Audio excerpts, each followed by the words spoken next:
Comment savoir si un adolescent présente un trouble spécifique du langage écrit? Élodie enseigne le français en collège et chaque année, certains de ses élèves présentent des difficultés en lecture et en orthographe. Certains de ses élèves ne sont pas suivis en orthophonie et il est difficile pour elle de savoir si ce qu'elle observe relève d'une prise en soin orthophonique, d'un soutien scolaire ou d'un manque d'investissement et d'intérêt de la part de l'adolescent. Elle aimerait avoir des éléments concrets qui lui permettraient de ne pas passer à côté d'un éventuel trouble pour pouvoir ensuite orienter vers un professionnel si besoin. Adolescence, motivation et scolarité. Que l'on soit adolescent ou pas, quand on a des difficultés d'apprentissage réelles, rester motivé devient compliqué. Et inversement, quand on montre peu de motivation dans une tâche, les apprentissages se font mal. L'adolescence est une période compliquée pour le jeune concerné comme pour son entourage. Les adultes perçoivent souvent certains adolescents comme manquant de motivation, mous, lents, peu intéressés par les matières scolaires. Dans certains cas, il est possible que l'adolescent cache un trouble du langage écrit derrière un apparent manque de motivation ou de travail. Au contraire, un professeur peut constater qu'il fait des efforts, se montre intéressé par les cours et malgré cela, qu'il obtient des notes décevantes par rapport au travail fourni.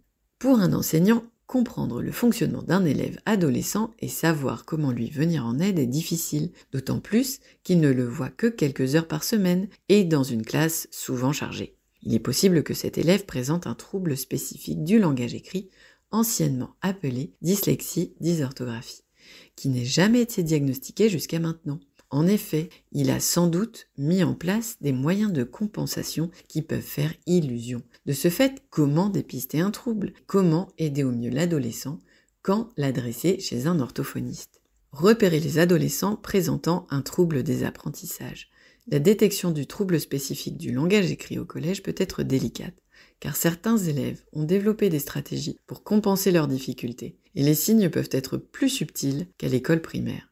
Cependant, certains indicateurs peuvent alerter sur un possible trouble spécifique du langage écrit, surtout si les difficultés persistent malgré un encadrement pédagogique adapté. Quand le professeur a repéré un élève qui semble présenter un trouble, il est nécessaire de savoir si celui-ci a déjà bénéficié d'un suivi orthophonique lorsqu'il était en primaire et, si possible, de connaître le diagnostic. Si un diagnostic de trouble spécifique des apprentissages a été posé en primaire, il est encore valable au collège puis au lycée et les difficultés en lecture et en orthographe s'expliquent par cette pathologie. S'il n'y a pas eu de suivi orthophonique en primaire ou pas de diagnostic, ou encore si le professeur ne parvient pas à obtenir ces informations, il n'est pas trop tard pour demander à ce qu'un bilan orthophonique soit réalisé.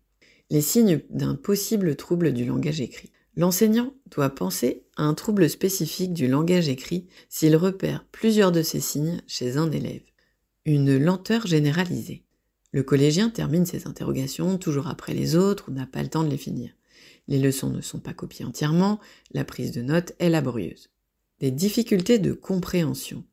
L'élève a du mal à comprendre les consignes écrites, surtout quand elles sont longues et complexes. Il en est de même pour les textes en cours d'histoire, de français, mais aussi pour les problèmes de mathématiques. Des difficultés de lecture. Il ne souhaite pas lire devant les autres. Quand il lit, il est lent, hésitant, fait des erreurs, se corrige, revient en arrière, a du mal à respecter la ponctuation et l'intonation. Des fautes d'orthographe. L'élève commet de nombreuses erreurs.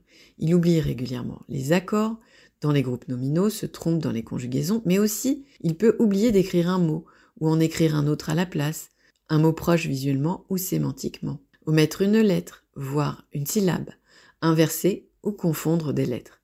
Ses productions écrites sont parfois difficiles à comprendre et son orthographe est instable. Ainsi, un même mot peut être écrit de différentes façons. Des difficultés en rédaction. Il a du mal à construire un récit écrit, à organiser son argumentaire, à utiliser des mots de liaison pour articuler les paragraphes, à respecter les concordances des temps. La ponctuation est mal respectée. Une écriture peu lisible. Une personne présentant un trouble spécifique du langage écrit va souvent écrire mal, à la fois pour masquer une partie de ses erreurs et hésitations, mais aussi parce que le geste d'écriture, couplé à la réflexion imposée par ce qu'il doit écrire, est un exercice compliqué. L'élève avec un trouble peut avoir tendance à écrire vite et mal pour réussir à suivre le fil de ses idées. Des difficultés d'attention.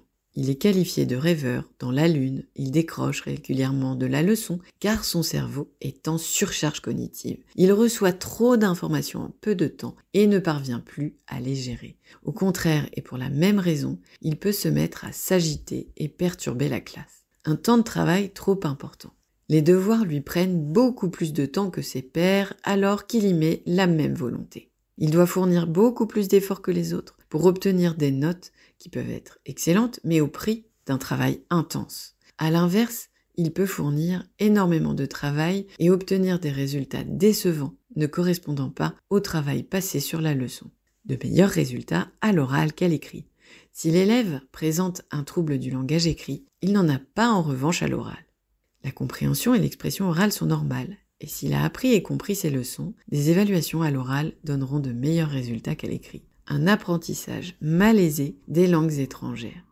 Quand adresser chez l'orthophoniste? Si plusieurs de ces signes sont repérés chez un élève et se maintiennent dans le temps, il est probable qu'il s'agisse d'un trouble spécifique du langage écrit. Dans ce cas, la réalisation d'un bilan orthophonique est indiquée et c'est l'orthophoniste qui sera en mesure de le diagnostiquer.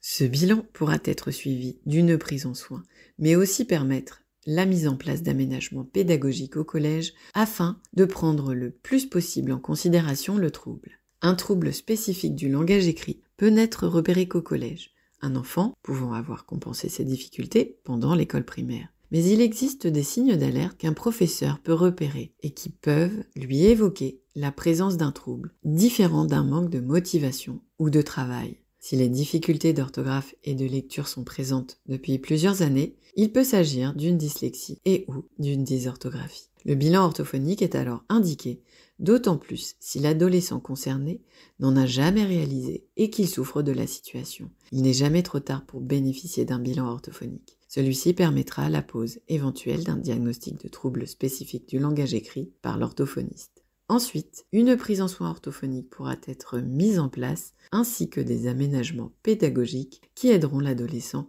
dans ses apprentissages.